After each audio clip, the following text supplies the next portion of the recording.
ये कंटिन्यू करेंगे। ठीक है, क्वेश्चन कर रहे थे, थोड़ा सा और क्वेश्चन कर लेते हैं फिर कंटिन्यू करते हैं। ठीक है,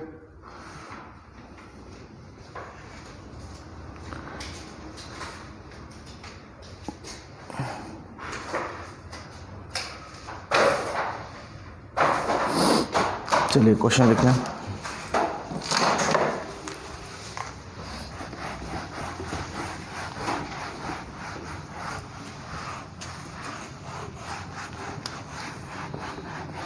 अब देखिए, जो हमने प्रॉपर्टी पढ़ा है ना, उस प्रॉपर्टी पे कैसे क्वेश्चन आ सकता है वो देखते हैं हम लोग।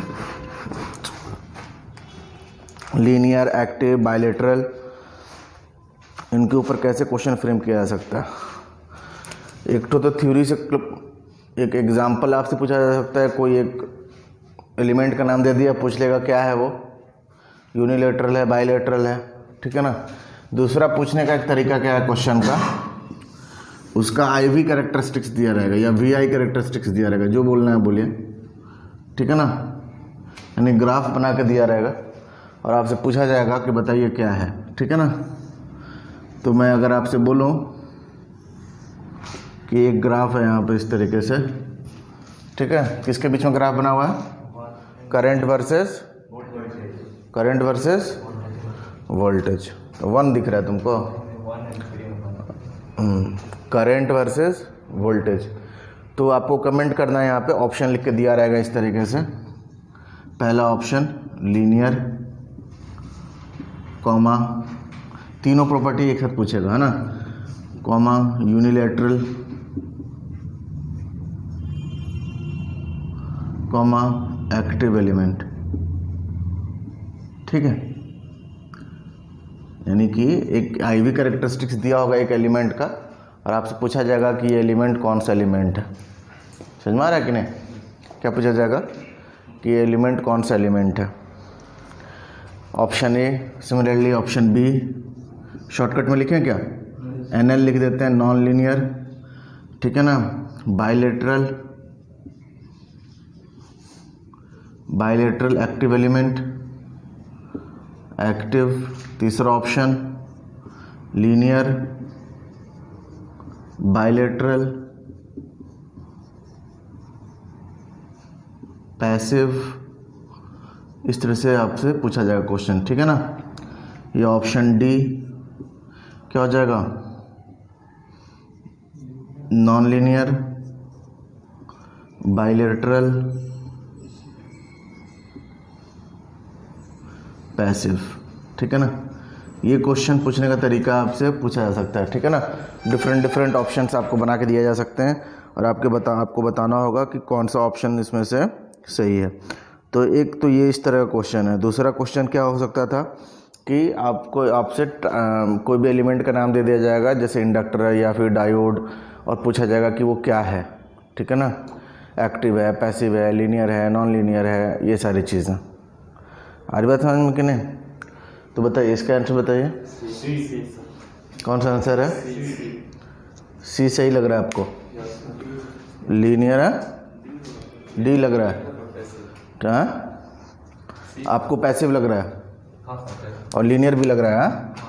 लीनियर दिख रहा है क्या ये आपको, ये यहीं तक तो लीनियर, इधर कहाँ लीनियर है, देखो नीचे भी ऐसा ही। तो क्या लीनियर चेक करने के लिए ऐसा कुछ बताया था मैंने क्या, कि फर्स्ट क्वाड्रेंट में ऐसा ही हो और थर्ड क्वाड्रेंट में ऐसा ही हो तो लीनियर हो जाएगा। ऐसा तो मैंने नहीं बताया कुछ, बोलिए, ऐसा तो कुछ मैंने नहीं बताया है। लीनियर के लिए तो सिंपली स्ट्रेट लाइन होना चाहिए, बोलिए। तो क्या बोलेंगे, लीनियर स्ट्रेट लाइन है ये, यहीं तक तो लीनियर है सर, यहाँ से लेके यहाँ तक लीनियर है। ओवरऑल लीनियर है क्या, समझिए बात को अच्छे से। ओवरऑल लीनियर नहीं है तो कैसे कर रहे हैं लीनियर है, पूरा देखिएगा ना आप, नहीं समझ में ये बात। ग्राफ तो ऐसे ही बनाया जा सकता है, ग्राफ तो ऐसा ही बनाया जा सकता है ना। तो आप कहिएगा लीनियर है ये, क्या बोलिएगा, इसको लीनियर बोल दीजिएगा, बोलिए, लीनियर नहीं ना है, क्या है बोलिए, नॉन लीनियर। पहली बात नॉन लीनियर। नॉन लीनियर जैसे ही आपने बोला तो ए खत्म हो गया, सी खत्म हो गया, बचा क्या, बी। तो नॉन लीनियर है। अब देखिए ये आपका फर्स्ट क्वाड्रेंट, ये आपका थर्ड क्वाड्रेंट। बाइलेटरल चेक करने के लिए मैंने आपको बताया था कि फर्स्ट क्वाड्रेंट और थर्ड क्वाड्रेंट डिक्टो सेम होने चाहिए। अगर एक जैसा दिखे तो क्या होगा, बाइलेटरल होगा। पूरा मैंने एक्सप्लेन किया है रीज़न उसका कि क्यों इस तरीके से होता है। बाइलेट कल भी बताया था मैंने आपको, इसका प्रीवियस वाला जो वीडियो है, जो क्लास है, उसमें भी इस चीज़ को मैंने एक्सप्लेन किया हुआ है कि ऐसा क्यों होता है। ठीक है ना, याद रखना है फर्स्ट और थर्ड अगर एकदम सेम है, यानी कि समरी क्या है, फर्स्ट इक्वल टू थर्ड, तो क्या कहलाएगा ये, बाइलेटरल। तो जैसा फर्स्ट में डायग्राम है वैसा ही किस में डायग्राम है, थर्ड में डायग्राम है, तो इसको क्या बोलेंगे, बाइलेटरल।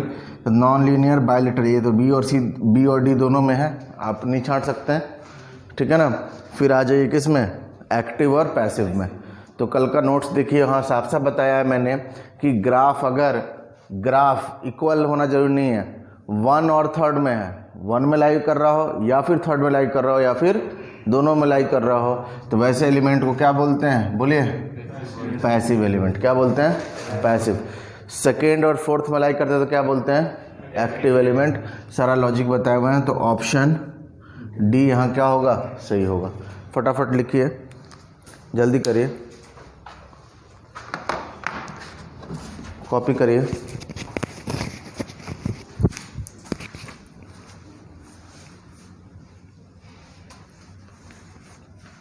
करिए।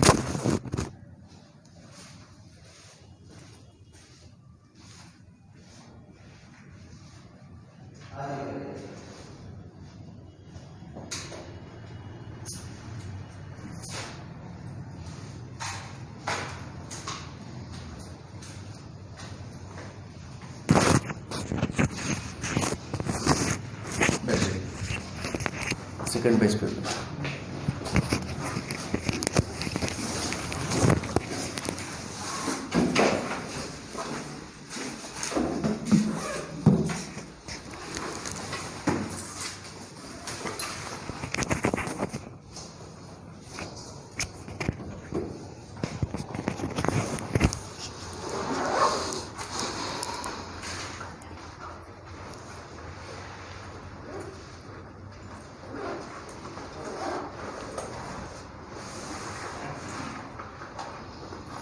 ठीक है।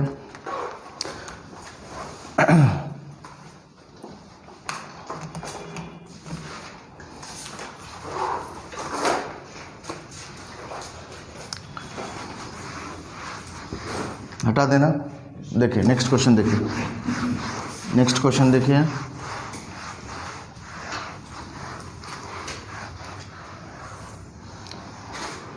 प्रीवियस एक टॉपिक कराए हैं उसके ऊपर क्वेश्चन करा रहे हैं। ठीक है ना, नया टॉपिक स्टार्ट करेंगे, फिर आप लोग वहाँ से यहाँ से भी कर सकते हैं, क्वेश्चन वगैरह लिख सकते हैं, कोई दिक्कत नहीं। लीनियर एक्टिव बाइलेटरल नेटवर्क्स क्या होता है वो समझा रहे हैं। सुना है नाम का पहले, linear non linear element, unilateral bilateral, active element passive element, उसी के ऊपर क्वेश्चंस करा रहे हैं। ठीक है, एक क्वेश्चन और है, ध्यान से देखिए, एक क्वेश्चन और है। यहाँ पे दिया हुआ है ग्राफ इस तरीके का कुछ, और यहाँ इस तरह का कुछ दिया हुआ है। ठीक है, आपसे पूछा जा रहा है सेम ऑप्शन, पिछली बार जो ऑप्शन था वैसा ही ऑप्शन है। पहला ऑप्शन ए, यहाँ पे क्या है, वाई एक्सिस पे करंट, यहाँ क्या है, voltage. Option a non linear active bilateral, ठीक है ना। Option be linear passive bilateral. फटाफट लिखिए, डायग्राम बनाते चलिए, ऑप्शन लिखते चलिए।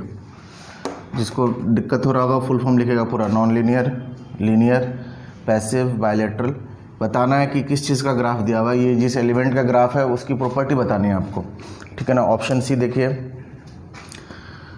Non linear passive bilateral,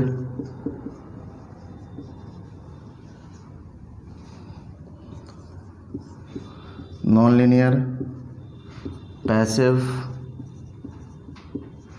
unilateral.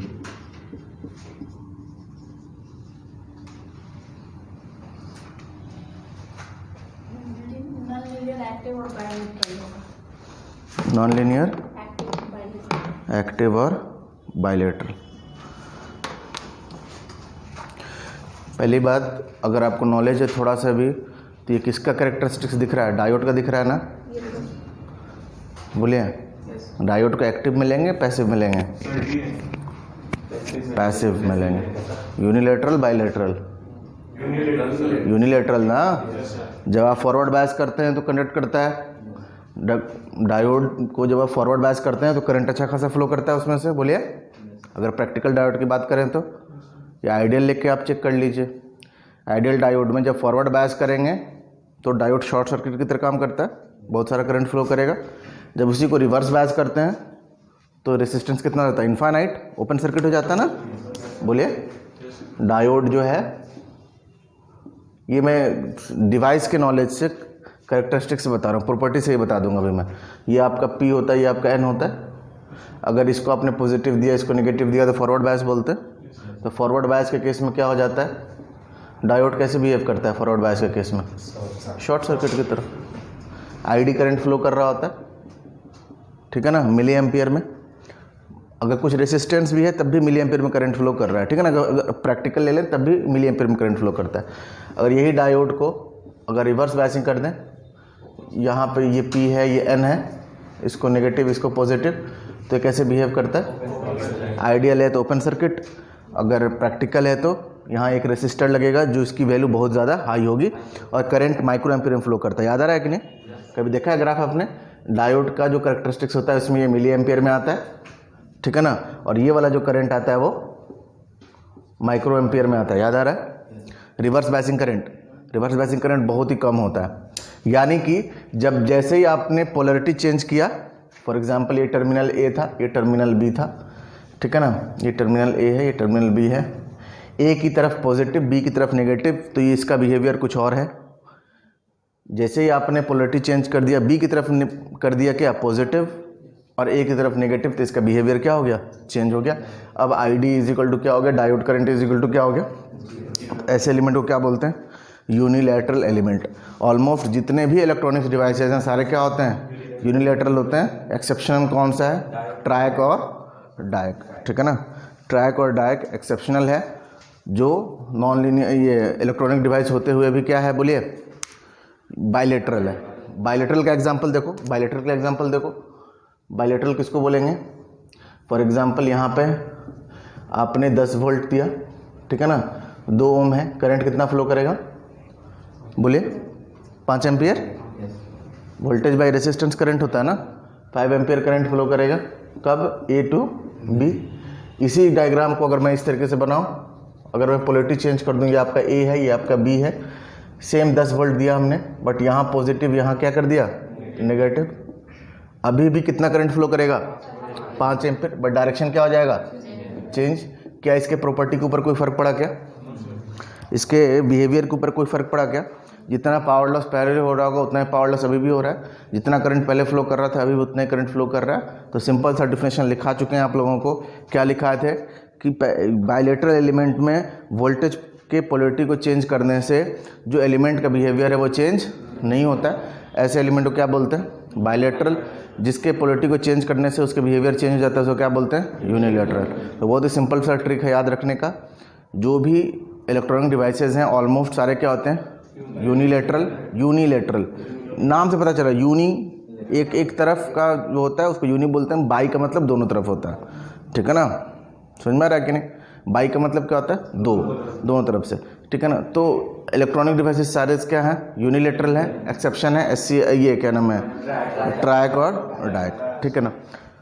ठीक है, ये तो भाई आपने पहले ही जज कर लिया ये डायोड है इसलिए आंसर दे दिया। हमको नहीं पता होता कि ये डायोड का है क्या है। मैं मान के चल रहा हूँ आपको पता ही नहीं है, डायोड आप जानते ही नहीं किस चीज़ का नाम है। फिर कैसे पता करेंगे? पहली बात, ग्राफ नॉन लीनियर दिख रहा है ना। लीनियर ग्राफ होता तो स्ट्रेट लाइन बनता, ठीक है, तो नॉन लीनियर होगा, यानी कि ये ऑप्शन हटा सकते हैं हम। ऑप्शन बी हट गया क्या? ऑप्शन बी हट गया क्या? ठीक है। अब आते हैं यूनिलैटरल है कि बाइलैटरल है। तो एक ट्रिक बताया मैंने क्या था, ट्रिक कुछ नहीं है, प्रूफ करके बताया मैंने कि फर्स्ट क्वाड्रेंट और थर्ड क्वाड्रेंट में एकदम एक जैसा डायग्राम है, हूबहू एक जैसा डायग्राम है। कहने का मतलब है फर्स्ट इज इक्वल टू अगर थर्ड है तो वैसा एलिमेंट क्या कहलाएगा, बाइलेटरल। लॉजिक है सर उसके पीछे, क्या लॉजिक है, वोल्टेज पॉजिटिव करंट पॉजिटिव। मान लेते हैं इस वोल्टेज को अगर आप पॉजिटिव बोलिएगा और ए टू बी जो करंट जा रहा है उसको आपने पॉजिटिव बोला तो इसकी अपनी कुछ प्रॉपर्टी आ रही है। बट जैसे ही आपने वोल्टेज को नेगेटिव किया तो देखिए ये वोल्टेज नेगेटिव हो जाएगा तो करंट भी तो नेगेटिव हो जा रहा है, बी टू ए तो चला जा रहा है करंट। ए टू बी को अगर पॉजिटिव करंट बोल रहे हैं तो बी टू ए को क्या बोलेंगे, नेगेटिव करंट। तो वोल्टेज भी नेगेटिव, करंट भी नेगेटिव, बिहेवियर क्या रहेगा, सेम रहेगा। तो जब फर्स्ट क्वाड्रेंट में जैसा ग्राफ बनेगा वैसा ही अगर थर्ड क्वाड्रेंट बना हुआ है, डिक्टो सेम एकदम उसका फोटोकॉपी, तो क्या बोलेंगे उसको, बाइलेटरल। ठीक है ना। अगर नहीं बना हुआ तो उसको क्या बोलेंगे, यूनिलेटरल। सेकेंड और फोर्थ को चेक, किसको चेक करना है, फर्स्ट और थर्ड को देखिए, एकदम कुछ मत सोचिए कैसा एलिमेंट है क्या नहीं है। फर्स्ट और थर्ड ग्राफ देखिए, अगर ग्राफ एकदम डिक्टो सेम बना हुआ है, जैसे ये वाला एग्जांपल ले लीजिए, मैं बोलूँ कि ये ग्राफ अभी जो आप लोग आए हैं उस वक्त ये ग्राफ बना हुआ था, जैसा फर्स्ट में बनाया वैसा ही थर्ड में बनाया क्या, तो ये क्या है, बाइलेटरल। क्या है, बाइलेटरल। ठीक है ना। बट ये नॉन लीनियर है, क्यों, स्ट्रेट लाइन तो है बट पूरा स्ट्रेट लाइन नहीं है। देखिए यहाँ तक तो लीनियर है, उसके बाद क्या हो गया, कांस्टेंट, तो ओवरऑल क्या है ये, नॉन लीनियर। ठीक है ना। तो चेक करने आया कि नहीं, बोलिए यूनिलेटरल बाइलेटरल चेक कर सकते हैं। फर्स्ट और थर्ड पे ध्यान देना है। ग्राफ वाला क्वेश्चन आएगा तो क्या करेंगे, एग्जाम्पल वाला क्वेश्चन आएगा, पूछ लेगा रेसिस्टर क्या है, लीनियर है कि ना, ये यूनिलेटरल है या बाइलेटरल है, तो आप बता सकते हैं थ्योरेटिकली। ग्राफ वाला क्वेश्चन अच्छा क्वेश्चन बोला जाता है, इसमें एक ही क्वेश्चन दिया जाएगा और तीनों प्रॉपर्टीज चेक कर लिया जाएगा आपका। ठीक है ना। ठीक है ना। तो ये बहुत अच्छे लेवल का क्वेश्चन बोला जाता है ग्राफ वाले क्वेश्चन को। अदरवाइज पूछ दिया जाएगा कि वोल्टेज सोर्स क्या है, एक्टिव है कि पैसिव है, इस तरह छोटा छोटा क्वेश्चन बच्चा वाला भी पूछा जाता है। समझ में आ रहा है कि नहीं, कैपेसिटर क्या है, पैसिव है कि एक्टिव है, इस तरह से पूछा जाता है। चलिए, तो पहली बात ये नॉन लीनियर दिख रहा है, देखिए पहले एकदम जीरो फिर अचानक से बढ़ गया, तो नॉन लीनियर तो होगा ही। तो नॉन लीनियर है तो नॉन लीनियर तो तीनों ऑप्शन में आप नहीं छोड़ सकते हैं। यूनिलेटरल है कि बाइलेटरल है चेक करना है। फर्स्ट और थर्ड देखिए दोनों एक जैसा दिख रहा है क्या, नहीं ना, इसका कैरेक्टरिस्टिक्स अलग है, इसका कैरेक्टरिस्टिक्स अलग है, तो क्या कहलाएगा ये, यूनिलेटरल। तो नॉन लीनियर यूनिलेटरल कौन सा हो जाएगा, डी। पैसिव चेक भी करने की जरूरत नहीं है, चेक कर लेते हैं। पैसिव के लिए मैंने क्या बताया था, पैसिव के लिए फर्स्ट और थर्ड में ही ग्राफ बनना चाहिए, एक जैसा नहीं, एक जैसा जरूरी, फर्स्ट में ही बनेगा तब भी काम चल जाएगा, सिर्फ थर्ड में बनेगा तब भी काम चल जाएगा। ग्राफ होना चाहिए, फर्स्ट और थर्ड में अगर ग्राफ है तो पैसिव एलिमेंट होगा, सेकेंड और फोर्थ में अगर ग्राफ है तो क्या होगा, एक्टिव एलिमेंट। प्रूफ किया हुआ है मैंने, क्लास में बताया हुआ है, ये थ्योरेटिकल मैंने करा दिया हुआ है, तो क्वेश्चन हम लोग कर रहे हैं, फिर भी मैंने एक्सप्लेन कर दिया, आप लोग बैठे हुए हैं फर्स्ट टाइम, तो ठीक है। क्लियर इतना, लिखिए फटाफट इसको करिए, इस क्वेश्चन को लिखिए, ये चारों ऑप्शन लिखिए, आंसर दीजिए ऑप्शन डी। और शॉर्ट नोट्स वहाँ पे लिख सकते हैं तो लिखिए फर्स्ट और third, first equal to third, तो वो क्या होता है, बाइलेटरल होता है।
लिख लीजिए, जो भी एक्स्ट्रा पॉइंट मैंने बताया वहीं पे लिख लीजिए, अभी आगे वाले क्वेश्चन में काम आएगा।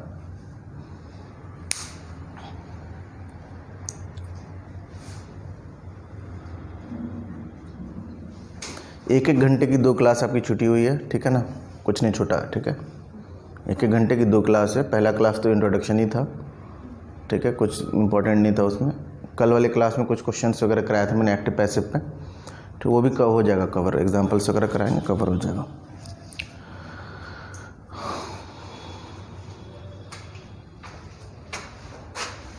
देखिए एक क्वेश्चन देखिए,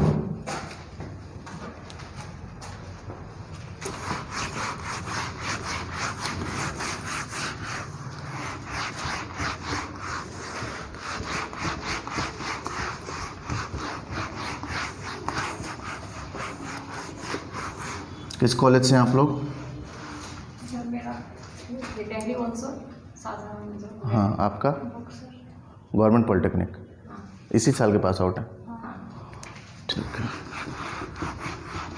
तो सेमेस्टर कहाँ से पढ़ा? पटना से? किन के यहाँ? लक्ष्य में पढ़ते थे। कुणाल सर को जानते हैं? क्या पढ़ाते हैं आप लोग को? मेरे चेला हैं, पता है आपको? नहीं पता है? वो मेरे स्टूडेंट हैं, मुझसे पढ़ चुके हैं, 1-1.5 साल पहले पढ़ाई किया मुझसे। देखिए एक क्वेश्चन है, देखिए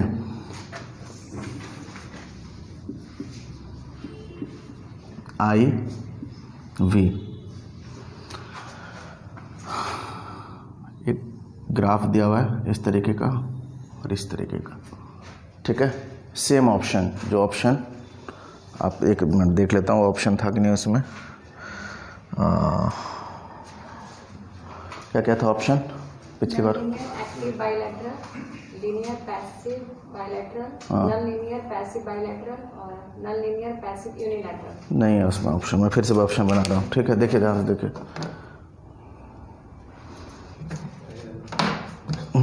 चलिए पहला ऑप्शन ए, डायग्राम ड्रॉ कर लीजिए, फिर आप लोग सोचिए, खुद से सोचिए क्या क्या आंसर देना है। वही 3 के बारे में कमेंट करना है, लीनियर है कि नॉन लीनियर है, यूनिलैटरल है या बाइलैटरल है, और क्या कमेंट करना है आपको, एक्टिव है कि पैसिव है। ये 3 चीज़ आप कमेंट करके बताइए। चलिए मैं ऑप्शन नहीं देता हूँ, आप खुद से कमेंट करके बताइए क्या है ये, लीनियर या नॉन लीनियर। चलिए फटाफट, वो तो कोई बता सकता है, बोलिए। एक्टिव या पैसिव? Active, very good. और बताइए, यूनिलैटरल बाइलैटरल?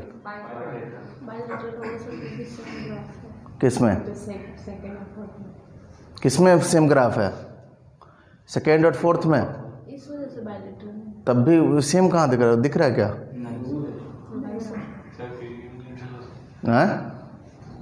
बिल्कुल सेम ग्राफ है, देखो फर्स्ट में भी कुछ नहीं है, सेकेंड में, थर्ड में भी कुछ नहीं है। इसको नहीं देखना ना, किसको देखना है यूनिलैटरल बाइलैटरल के लिए? फर्स्ट को और थर्ड को देखना है भाई। किसको देखना है?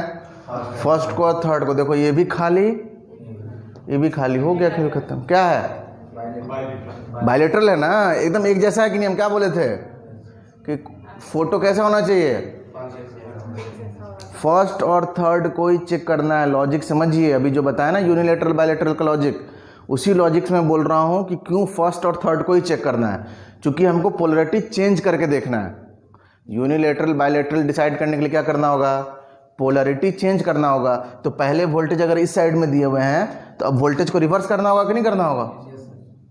तो वोल्टेज को रिवर्स करेंगे, और अगर करंट इधर आ गया, करंट भी रिवर्स हो गया, तो वो क्या कहलाएगा? बाइलैटरल। समझ में आ रहा है कि नहीं? इसलिए हम बोल रहे हैं बार बार कि फर्स्ट और थर्ड को ही देखना है यूनिलैटरल बाइलैटरल के लिए, और दिमाग नहीं लगाना है, सेकंड और फोर्थ को नहीं देखना है। तो एकदम एक जैसा दिख रहा है, देखो इधर भी सन्नाटा और इधर भी क्या है? सन्नाटा। तो एक जैसा फोटो नहीं है, बिल्कुल एक जैसा फोटो है, तो क्या बोलेंगे इसको? बाइलैटरल। बिल्कुल सही आंसर आपका, बाइलैटरल बोला जाएगा। ठीक, नेक्स्ट क्वेश्चन करिए। ठीक है, जितने ग्राफ के क्वेश्चन आ सकते हैं सारे मैं वो करा देता हूँ।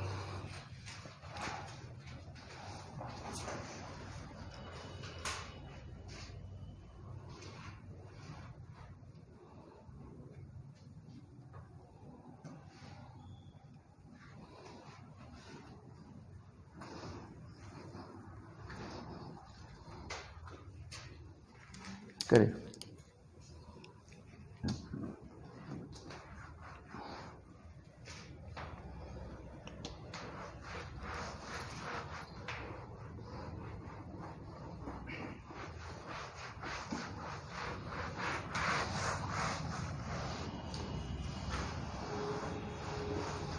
ठीक है, हटा दें।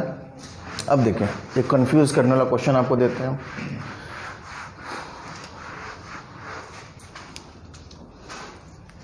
क्वेश्चन देखें, यही तीनों चीज़ बताना है आपको कि लीनियर है, नॉन लीनियर है, एक्टिव है या पैसिव है, या यूनिलेटरल है, बायलेटरल, ये बताना है आपको। ये चीज़ दिया हुआ है, यहाँ पे आई बना हुआ है और यहाँ क्या है, वी।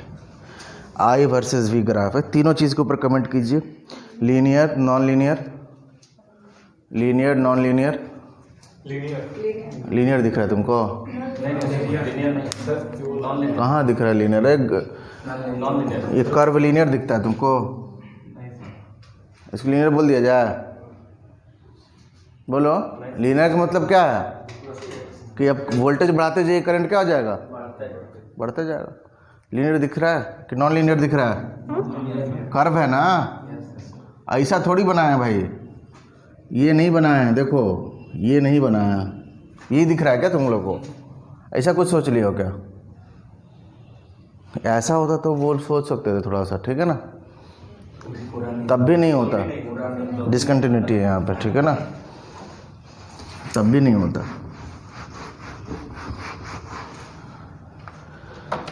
बोलिए, लीनियर, नॉन लीनियर?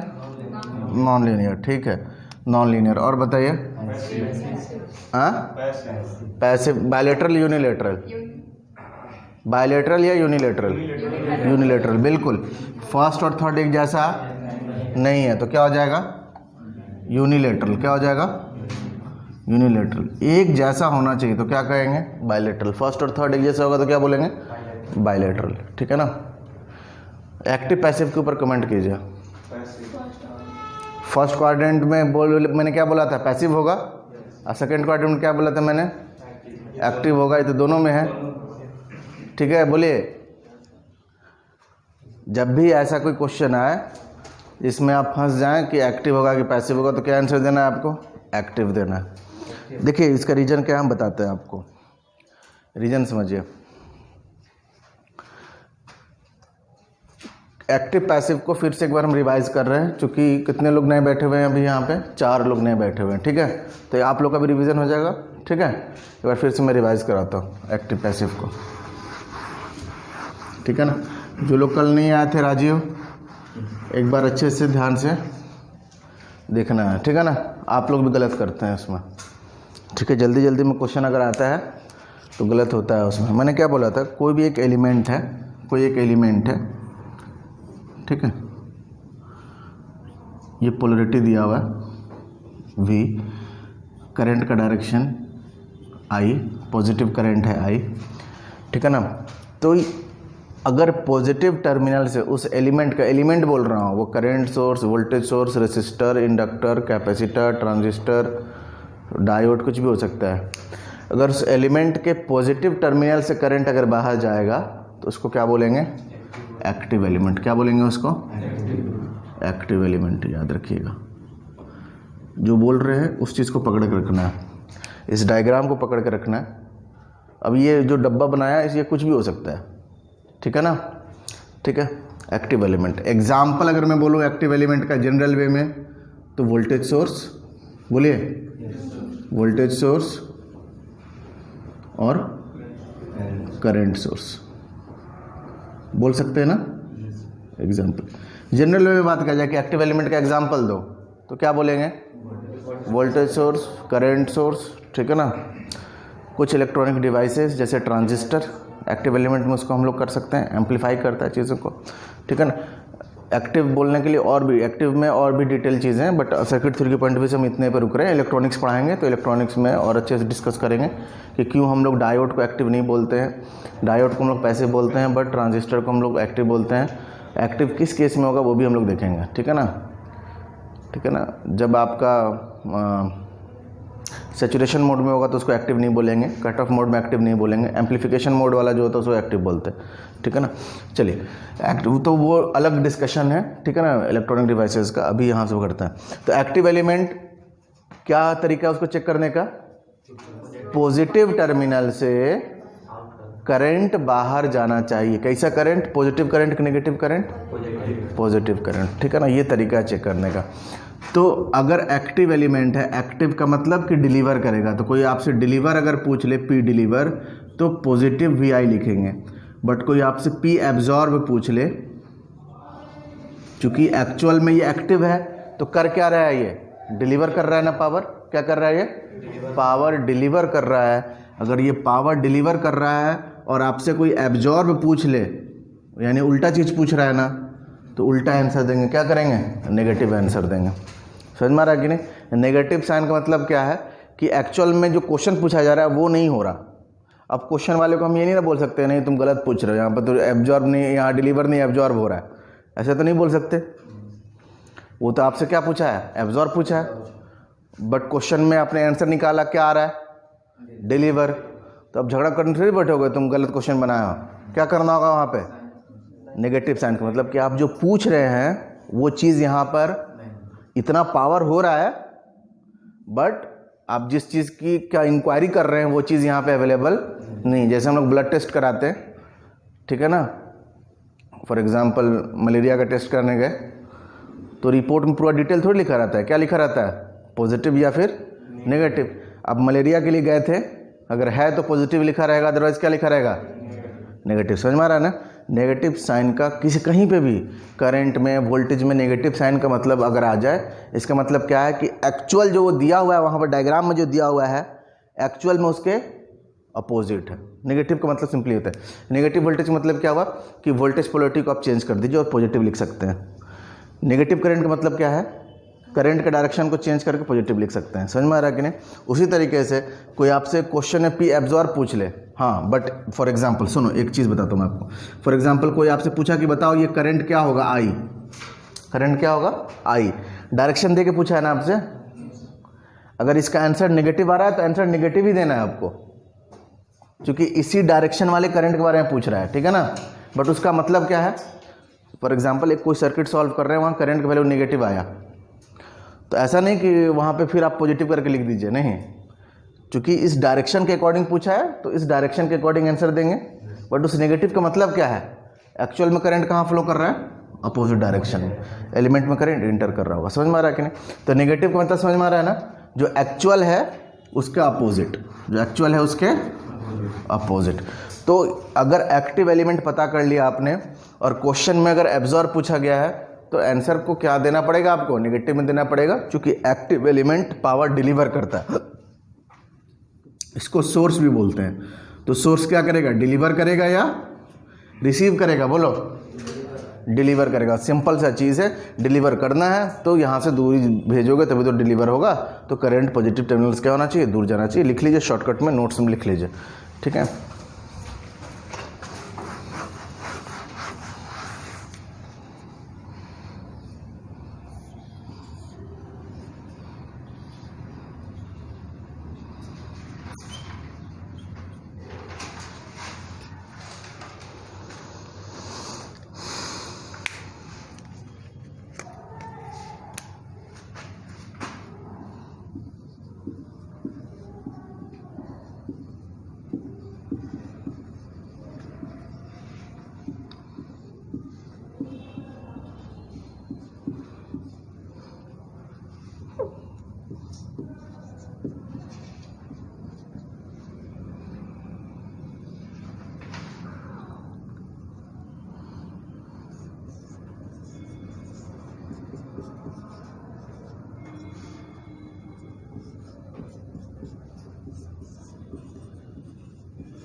ठीक है, रिवाइज हुआ आप लोगों का कल जो आए थे। देख लिए सारा, गलती नहीं करिएगा सर, समझ में आ रहा है ना। रिवाइज नहीं कीजिएगा, चीज़ों को माइंड में नहीं बैठाइएगा, टाइम नहीं दीजिएगा उसके ऊपर, सुन के चले जाइएगा तो फिर वो आपके माइंड में नहीं रहेगा, ठीक है ना। एक गाना को एक ही बार सुनिए तो फिर उसके बाद वो याद नहीं रहता ना, पता भी नहीं चलेगा उसको कितना। बट उसी को अगर 10 बार सुना आपने तो 2 महीना 3 महीने बाद भी उसका धुन आते ही पता चल जाएगा, हाँ ये वाला गाना है, उसकी बोल याद आ जाएगी, बोलो, उसका म्यूज़िक सुनते ही बोल याद आ जाएगा। तो वो चीज़ है, तो टाइम देना पड़ता है सर हर चीज़ में, उसको रिटेन करने के लिए कि लंबे टाइम तक रहे, तो आपको उस पर ध्यान देना पड़ेगा। ऐसा नहीं बस देखा बस छोड़ दिए, बस एक बार पढ़ा छोड़ दिए, फिर कभी आप उसको रिकॉल नहीं कर पाइएगा, वो कोई फ़ायदा नहीं वैसे पढ़ाई का, ठीक है ना। चलिए ऊपर देखें, ठीक है। पैसिव का मतलब क्या है? पैसिव का मतलब जो एनर्जी को एब्जॉर्ब करता है, ठीक है ना, एनर्जी को जो एब्जॉर्ब करता है, कन्वर्ट करता है, ठीक है ना, डिसिपेट करता है। फॉर एग्जांपल रेसिस्टर हो गया, इंडक्टर हो गया, कैपेसिटर हो गया, जो स्टोर करता है। जैसे रेसिस्टर क्या करता है? पावर को डिसिपेट करता है, स्टोर नहीं करता। इंडक्टर एनर्जी को स्टोर करता है, किस फॉर्म में? फ्लक्स के फॉर्म में, इलेक्ट्रोमैग्नेटिक फॉर्म में।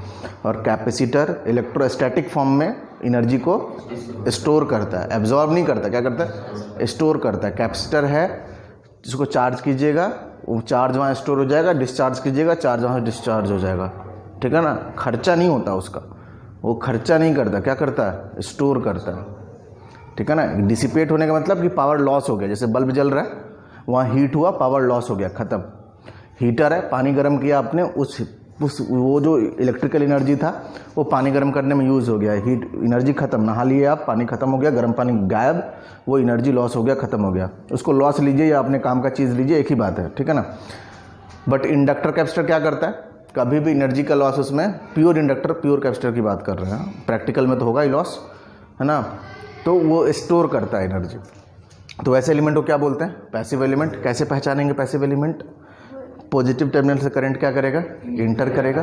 तो ये तो एब्जॉर्ब करता है, तो क्वेश्चन में एब्जॉर्ब पूछा जाएगा तो पॉजिटिव आंसर, और डिलीवर पूछ लिया जाएगा तो, क्योंकि ये डिलीवर तो करता नहीं है, ठीक है ना। ये चीज़ है। अब जो मैं क्वेश्चन दिया था वो समझिए। उसको समझने के लिए आपको एक मैं एग्जाम्पल देता हूँ। अच्छा, कोई आपसे बोले कि एक्टिव एलिमेंट का एग्जाम्पल बताइए, तो क्या आंसर देंगे?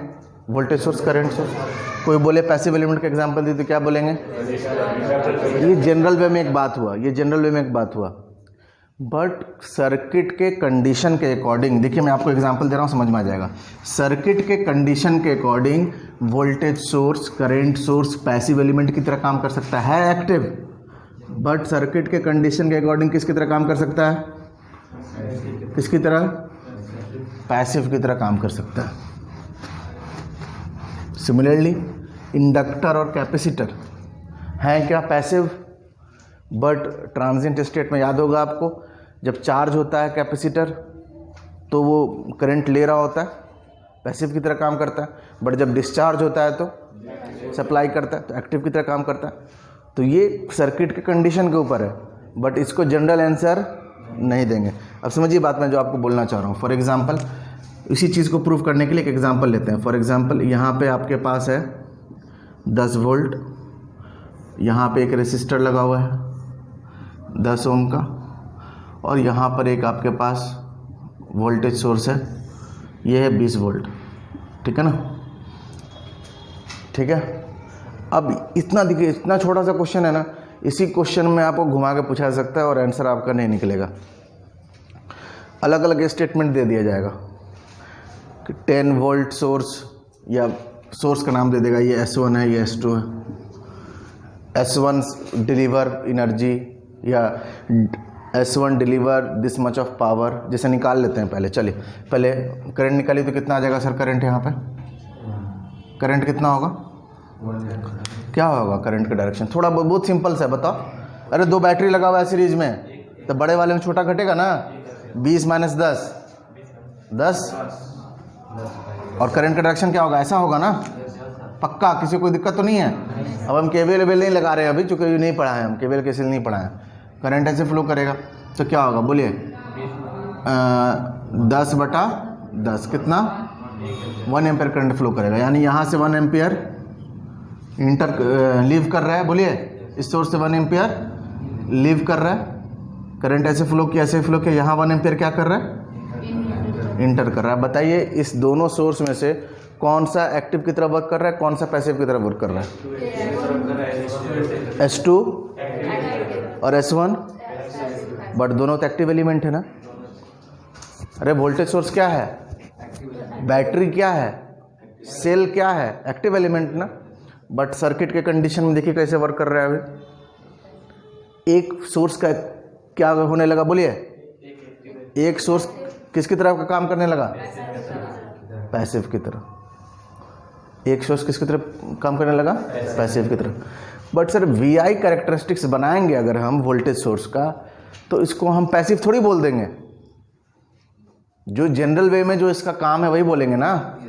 इसलिए मैं बोल रहा हूँ कि जब भी ग्राफ में अगर कन्फ्यूज़न हो जाए आपको कि एक्टिव है या पैसिव है, दोनों ऑप्शन अगर आपके पास आ जाए तो एक्टिव को प्रीफर करना है। किसको प्रीफर करना है, यही कंडीशन समझ के, समझ में आ रहा है कि नहीं। सर्किट के कंडीशन के अकॉर्डिंग एलिमेंट का बिहेवियर जो है वो चेंज हो सकता है एक्टिव या फिर पैसिव की तरफ।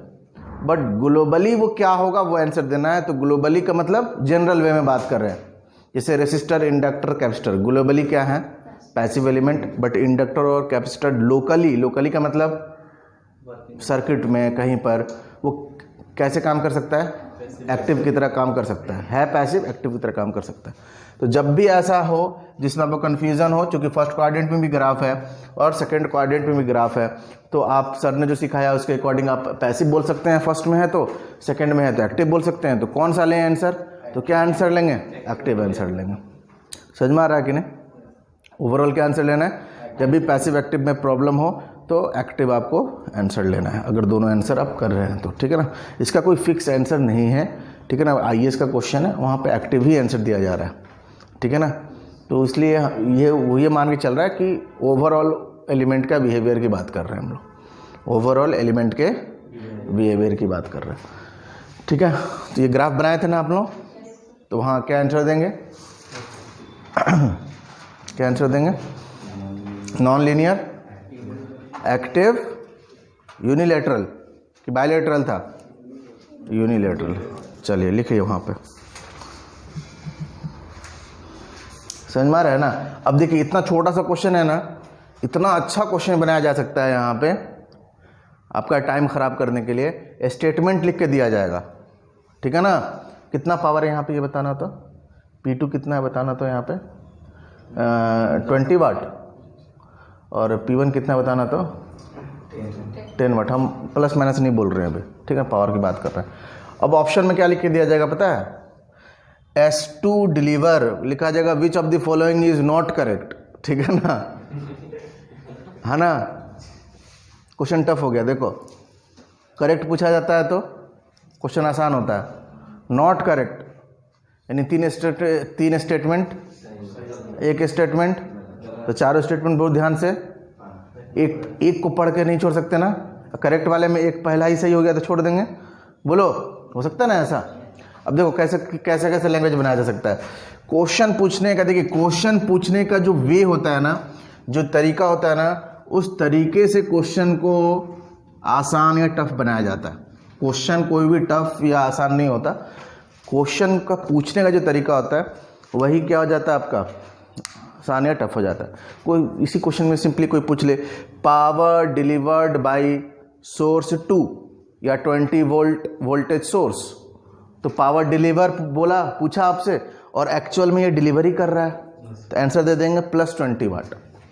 कोई आंसर क्वेश्चन ऐसे भी पूछा सकता है, पावर एब्जॉर्ब्ड बाय सोर्स 2 या power absorbed by voltage source 20 volt voltage source, power absorb पूछा आपसे, बट ये कर क्या रहा है, तो आंसर क्या देंगे, नेगेटिव में -20 वाट आंसर हो गया। उसी तरीके से यहाँ पूछा जाता है, ये बच्चा वाला क्वेश्चन होगा। फिर अच्छा क्वेश्चन कैसे पूछा जाएगा, S2 डिलीवर +20 वाट पावर, ठीक है ना। दूसरा statement, S1 deliver 10 watt power, सही है गलत है, -10 वाट बोला जा सकता था। डिलीवर बोलेंगे तो यहाँ पे -10 वाट बोलना पड़ेगा, क्योंकि एक्चुअल में क्या कर रहा है, ये एब्जॉर्ब कर रहा है। एक और स्टेटमेंट बोल सकते हैं, S2 एब्जॉर्ब -20 वाट पावर, ठीक है ना। एक और स्टेटमेंट बोल सकते हैं, S2 acts as source and S1 acts as sink. सही है ना स्टेटमेंट, है ना। या फिर और गलत स्टेटमेंट बनाना हो तो उल्टा बोल सकते हैं, 20 volt source acts as sink and 10 volt source acts as source. और इसमें से मात्र 20% लोग क्वेश्चन को क्या करेंगे, सही करेंगे, 80% लोग गलत करेंगे इस क्वेश्चन को। समझ में आ रहा है कि नहीं। बहुत लोग तो करंट का डायरेक्शन ही सही से नहीं लिखेगा, पहले करंट का डायरेक्शन ही नहीं पता होगा। 1 एम्पियर सब कोई निकालेंगे, 1 एम्पियर सब कोई, बट करंट का डायरेक्शन ठीक से लिखने नहीं आएगा। तो भाई अगर आप इलेक्ट्रिकल ब्रांच ले चुके हैं, यानी कि पहले गलती कर चुके हैं अगर आप अपने लाइफ में, ठीक है ना, तो अब झेलना है आपको। नोटेशन के ऊपर ध्यान देना है, डायरेक्शंस के ऊपर ध्यान देना है। जो एक कन्वेंशनल जो इलेक्ट्रिकल की जो बोली है, बोल चाल का जो भाषा है इलेक्ट्रिकल में, उसको सीखना है।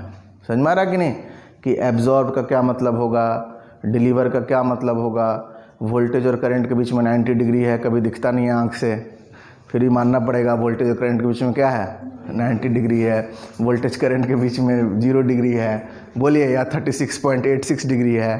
समझ में आ रहा है कि नहीं। ये सब आपको सब इमेजिनेशन में है, कुछ आपको दिखने वाला नहीं है। वही सिविल मैकेनिकल लिया रहते तो सब चीज़ दिखता, हाँ कैसे पिस्टन घूम रहा है, कैसे पिलर लगाया गया है, कितना बोरा सीमेंट लगा, क्या लगा, सब दिखता है कि नहीं। बट इलेक्ट्रिकल ले चुके हैं, कुछ यहाँ दिखने वाला नहीं है। महसूस हो सकता है, बट उसके बाद से गारंटी नहीं है कि बचोगे कि नहीं, ठीक है ना। फीलिंग तगड़ा वाला होता है, समझे कि नहीं। हाँ, फीलिंग तगड़ा वाला होगा, ठीक है।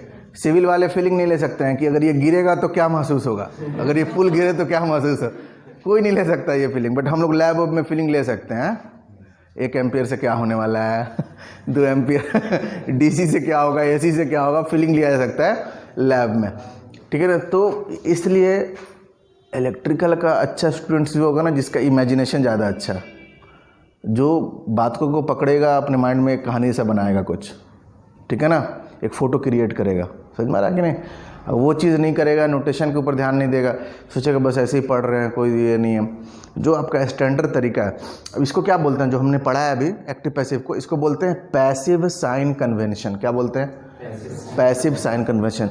जो भी आप लोग लिखते हैं ना, S = P + JQ, S = P + JQ, S = P - JQ, सब लिखते हैं ना, हैं।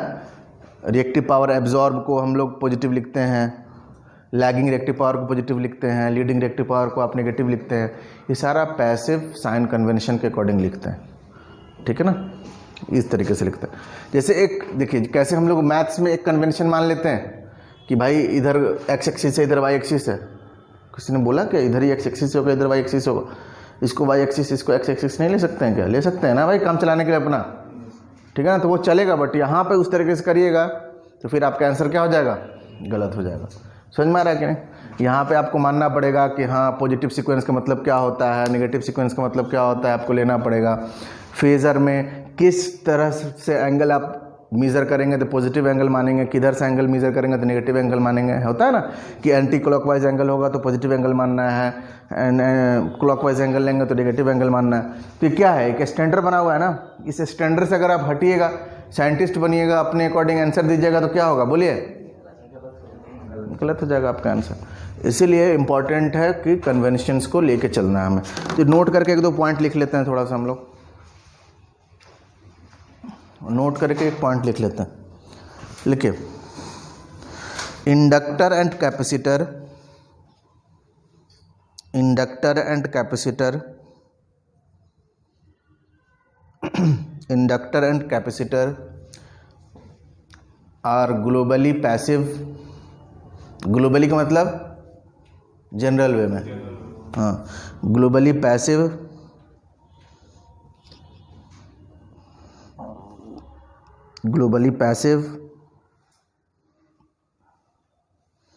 but locally during but locally during transient, but locally during transient,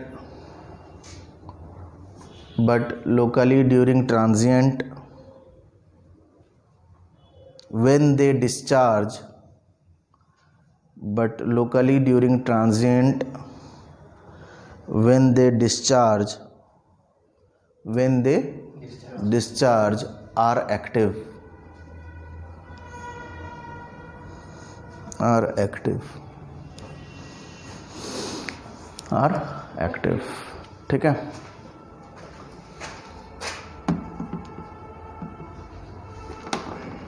are active।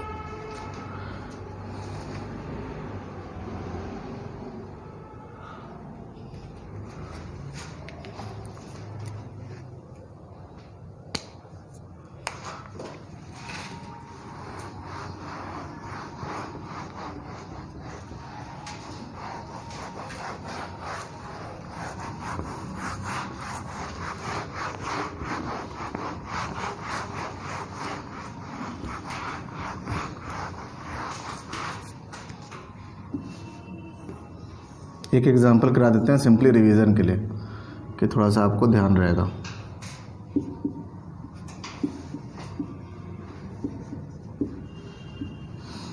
Find P deliver P absorb. बस कल कराए थे, कल बहुत सारे क्वेश्चन कराए थे, इसलिए रिपीट नहीं कर रहा हूँ मैं। नोट्स ले लीजिएगा आप लोग, ठीक है ना। अभी आएगा, अभी क्वेश्चन में अभी सिर्फ एक एक एलिमेंट बना के दिखाया मैंने। इतने क्वेश्चंस मिलेंगे जिसमें आपको पावर निकालना होगा, तो घबराना नहीं है, ठीक है। यहाँ बताइए, आंसर बताइए।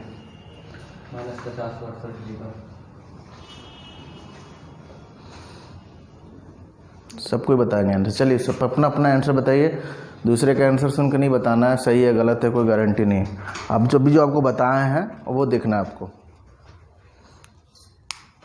बताइए क्या लग रहा है, आप लोग बताइए क्या लग रहा है आप लोग को। ये एक्टिव एलिमेंट है पैसिव एलिमेंट है? लग क्या रहा है आपको? एक्टिव लग रहा है। पॉजिटिव से करंट, बट कैसा करंट जा रहा है? नेगेटिव के लिए लिखाए थे क्या हम नोट्स? किसके लिए लिखाए थे? हाँ, यानी कि एक्चुअल में ये करंट कहाँ जा रहा है? अंदर जा रहा है कि नहीं जा रहा है? नेगेटिव मतलब क्या है? एक्चुअल में तो 5 एम्पियर पॉजिटिव से अंदर जा रहा है कि नहीं जा रहा? ये पैसिव हुआ कि एक्टिव हुआ? पैसिव हुआ। तो पैसिव में एब्जॉर्ब तो पॉजिटिव में आंसर आएगा। पैसिव एलिमेंट डिसाइड कर लिया ना, और डिलीवर के लिए नेगेटिव।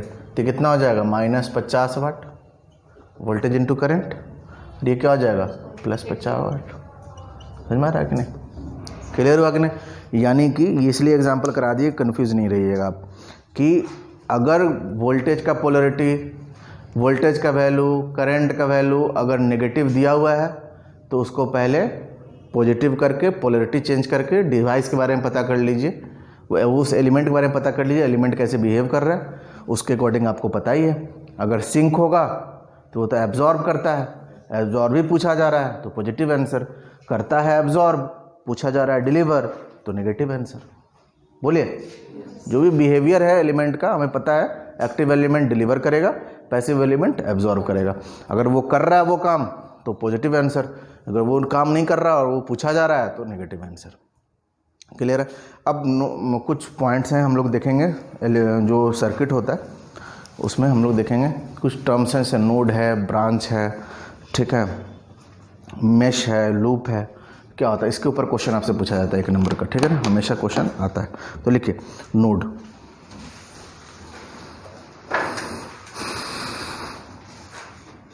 नोड स्मॉल n से रिप्रेजेंट कीजिए। लिखिए a node is a point of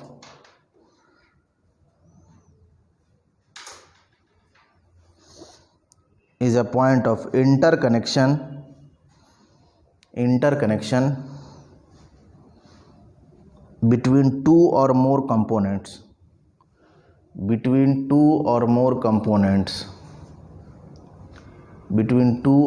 components, हाँ राजीव, जंक्शन किसको बोलेंगे?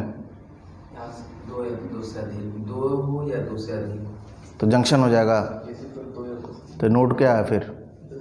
नोड मतलब नोड को जंक्शन बोल सकते हैं। बट जंक्शन को नोड नहीं बोल सकते। नोड को जंक्शन बोल सकते हैं? दो एलिमेंट कनेक्टेड है, जंक्शन हो जाएगा। दो हो या दो से जंक्शन को नोड बोल सकते हैं।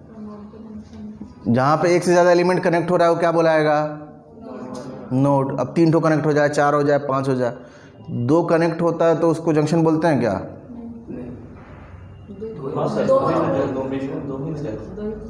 हाँ,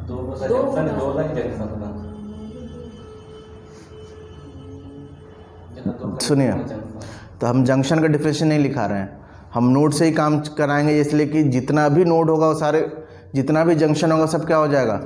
नोड हो जाएगा। 2 एलिमेंट कनेक्ट हो रहा है, समझिए इस तरह से बात जो मैं आपको बोलना चाह रहा हूँ। मैं बोल रहा हूँ कि एक इंडक्टर है, समझिए, एक इंडक्टर है और एक कैपेसिटर कनेक्ट हो गया। आप मुझे बताइए क्या ये जंक्शन है? तो आप ही ना बोल रहे हैं 2 एलिमेंट कनेक्ट होगा तो जंक्शन कहलाएगा। नोड है कि नहीं है? नोड है, बट जंक्शन नहीं होगा। यहाँ पे एक और लगा दें तो ये क्या हो जाएगा? नोड भी है और तो 2 से ज़्यादा के लिए आप कहिए, ठीक है ना। 2 एंड मोर देन 2 नहीं कहिए, जंक्शन के लिए क्या बोलिए? More than 2। 3 और मोर देन 3 या मोर देन 2 के लिए आंसर बोलिए, ठीक है ना। अलग अलग बुक में थोड़ा इसमें कॉन्ट्रडिक्शन है, ठीक है ना, बट अपने लॉजिकली आप देखिएगा तो बता सकते हैं जंक्शन क्या है, ठीक है। लिखिए, क्या लिखा? A node is a point of interconnection between 2 और मोर कंपोनेंट्स और एलिमेंट्स, ठीक है ना, एक ही चीज़ है। नेक्स्ट लिखिए branch. Branch is an elemental connection. Branch is an elemental connection between 2 nodes. A branch is elemental connection between 2 nodes. Elemental connection between 2 nodes.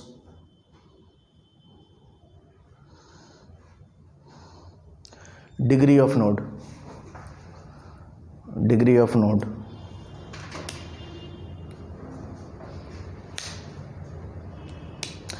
एक node पर कितना एलिमेंट कनेक्ट है वो उसका क्या कहलाता है? डिग्री। क्या कहलाता है? डिग्री। कितना ब्रांच कनेक्टेड है उसको क्या कहलाता है? वो कितना एलिमेंट कनेक्टेड है क्या कहलाता है? उसका डिग्री कहलाता है, ठीक है ना। 2 नोड के बीच में जो एलिमेंट कनेक्टेड है उसको क्या बोलते हैं? ब्रांच। 2 नोड के बीच में कोई एक एलिमेंट कनेक्टेड है तो उसको क्या बोलते हैं? ब्रांच। अभी डायग्राम बनाएंगे ना तो और अच्छे से क्लियर होगा, ठीक है। तो टेंशन नहीं लेना, अभी लिखते जाइए, बस एक एक चीज़ क्लियर करा देंगे, अच्छे अच्छे क्वेश्चंस करा देंगे, कोई प्रॉब्लम नहीं होगा आपको, ठीक है ना। 150 से 200 के आसपास क्वेश्चन सिर्फ हम लोग बोर्ड पे करते हैं बेसिक से, ठीक है ना, तो घबराना नहीं है। एक एक चीज़ का आपको मिलेगा एग्जाम्पल और बहुत सारे क्वेश्चन हम लोग सॉल्व करेंगे। ये टॉपिक अगर आपने अच्छा कर लिया अपना, ठीक है, तो फिर हर एक टॉपिक आपका अच्छा हो जाएगा, ठीक है ना। न्यूमेरिकल के पॉइंट ऑफ व्यू से बहुत ज़्यादा स्ट्रॉन्ग हो जाएगा, आपका कंसंट्रेशन लेवल बढ़ जाएगा। सिर्फ क्वेश्चन की तरह नहीं देखिएगा, सर्किट थ्योरी जो टॉपिक है इसको पढ़ रहे हैं ना आप, एक तो बेसिक एग्ज़ाम में तो मार्क्स आएंगे ही आपके आएंगे, बट ओवरऑल आपका पर्सनालिटी चेंज हो जाएगा, आप सोचने का तरीका, कंसंट्रेशन लेवल, ठीक है ना, क्वेश्चन पढ़ने का तरीका, स्पीड आपका इंक्रीज़ हो जाएगा। इस पॉइंट ऑफ व्यू से इस सब्जेक्ट को लेना है, ठीक है ना। और ये मान के चलना है कि बेसिक है, फाउंडेशन है पूरे सब्जेक्ट का, ये बढ़िया और सब बढ़िया। समझ में आ रहा है कि नहीं? बेसिक जो नॉलेज है वो बहुत अच्छे से होना चाहिए। हम नहीं बोल रहे हैं कि बड़ा बड़ा सर्किट आपको सॉल्व करने आना चाहिए, वो ज़रूरी नहीं है। KCL, KVL, ठीक है ना, mesh analysis, nodal analysis, inductor की प्रॉपर्टी, कैपेसिटर की प्रॉपर्टी, ठीक है ना, AC सर्किट्स में कैसे बिहेव करते हैं, line voltage, phase angle, power factor angle, ये सब चीज़ जो है ना बहुत अच्छे से अगर आपको एक बार पता चल गया, अच्छे से इसके ऊपर कमांड कर लीजिएगा तो फिर सारा सब्जेक्ट आपका अच्छा हो जाएगा, मशीन हो चाहे पावर सिस्टम हो, कोई भी चीज़ हो, ठीक है ना। अब कैपेसिटर का बिहेवियर ही नहीं पता है आपको तो कैसे पता करिएगा ट्रांसमिशन लाइन में कैपेसिटर कैसे फॉर्म होता है ना। RLC लेते हो ना, मॉडलिंग करते हैं कि नहीं ट्रांसमिशन लाइन का, शॉर्ट, मीडियम और लॉन्ग ट्रांसमिशन लाइन, बोलिए। तो कैसे पता चलेगा आपको कि कैपेसिटर कैसे फॉर्म हो रहा है? वहाँ तो कैपेसिटर दिखता नहीं, देखिए ट्रांसमिशन लाइन में कहाँ दिख रहा है कैपेसिटर? रेसिस्टेंस तो दिख रहा है भाई, वायर है तो कुछ रेसिस्टेंस होगा। वायर है, कुछ इंडक्टर होगा। कैपेसिटर कहाँ दिख रहा है? नहीं दिख रहा ना, कहीं बनता होगा ना कैपेसिटर, कुछ उसका बिहेवियर होगा कैपेसिटर की तरह, तो उसको हम लोग कैपेसिटर की तरह बिहेव करते हैं। समझ में आ रहा है कि नहीं? इसलिए बिहेवियर पता होना चाहिए, बेसिक बहुत अच्छे से पता होना चाहिए, उसके लिए ये टॉपिक है। क्या लिखा है बोलिए? Degree of node. लिखिए, पॉइंट लिखिए इसमें डिग्री ऑफ नोड में। Number of branches connected at any node,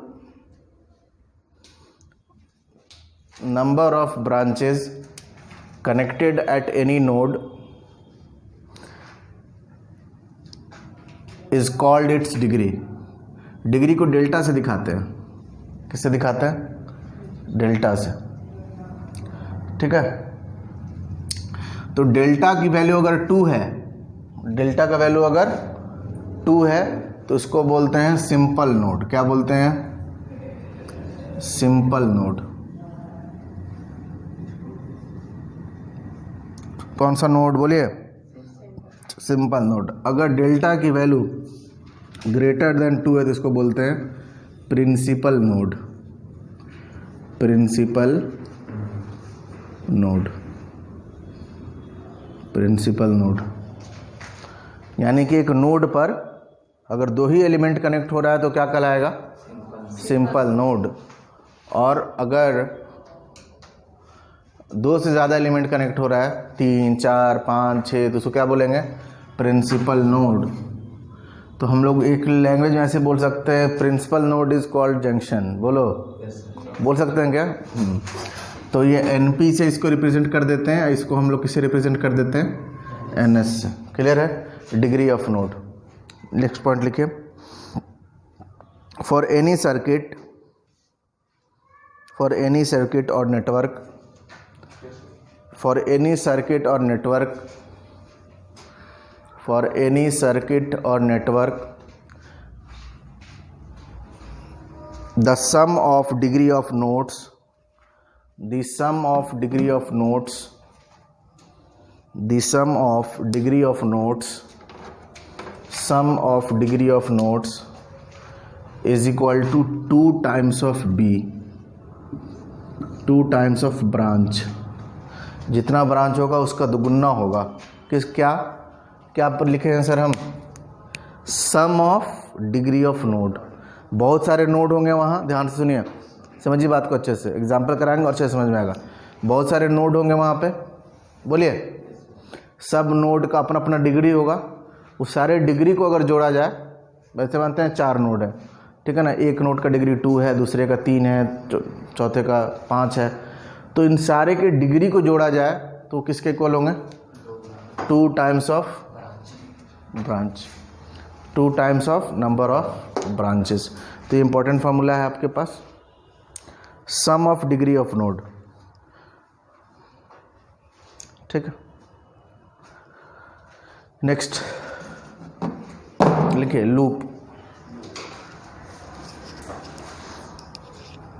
loop लिखिए।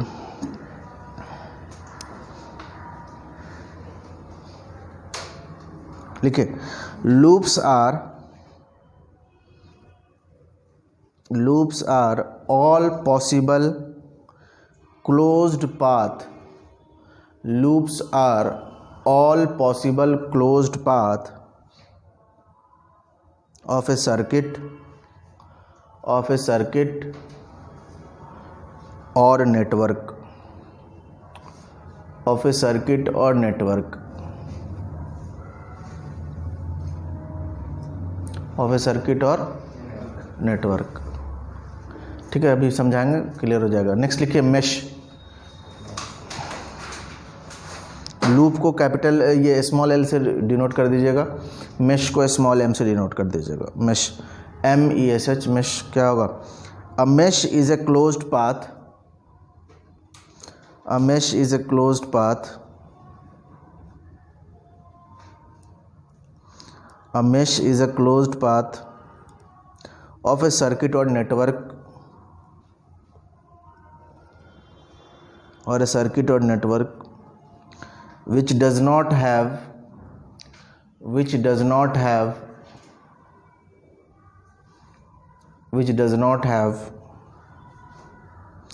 Further closed path in it, further closed path in it. बहुत ही सिंपल सा चीज़ है, further closed path in it. Example से आप समझ सकते हैं, सिंपल एग्जाम्पल, सर्किट थ्योरी के डायग्राम बनाएंगे समझ में आएगा। सिंपल एग्जाम्पल देखिए, ध्यान से देखिए। फॉर एग्जाम्पल ये बिल्डिंग है, ठीक है ना, ये बिल्डिंग जो है ये पूरा क्या आपका एक लूप है, इसके अंदर बहुत सारे क्लोज पाथ हैं, ठीक है ना, अलग अलग रूम है इसके अंदर, ठीक है ना। बट ये एक जो रूम है आपका, इसमें अलग से एक कोई रूम बनाया हुआ है क्या? नहीं बना हुआ ना, एक और कोई रूम नहीं बना हुआ ना, तो ये क्या है?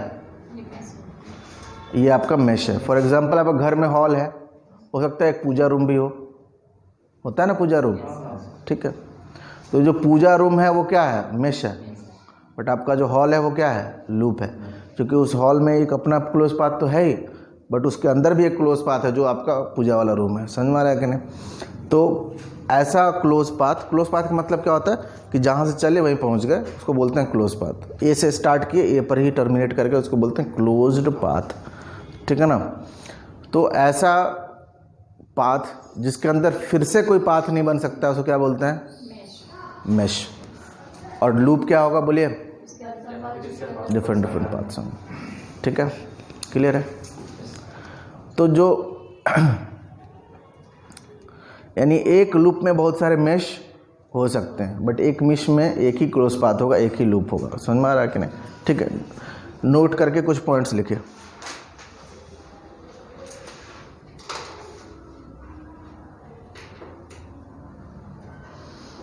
तो हम बोल सकते हैं ना कि जो हमारा मेश है वो लूप है, बोल सकते हैं क्या? नहीं बोल सकते हैं। लूप का मतलब क्या? देखिए लूप क्या लिखा हुआ है? Close path, all possible close path. तो आपका जो घर का जो पूजा रूम है वो भी एक क्लोज पाथ है, तो लूप हुआ ना। तो जितने मेश हैं उनको हम लोग बोल सकते हैं इंडिपेंडेंट लूप। क्या बोल सकते हैं? तो क्वेश्चन में ध्यान रखिएगा, कभी कभार पूछा जा सकता है find number of independent loop. तो इंडिपेंडेंट लूप का मतलब क्या है? आपसे मेश के बारे में पूछा जा रहा है, ठीक है ना।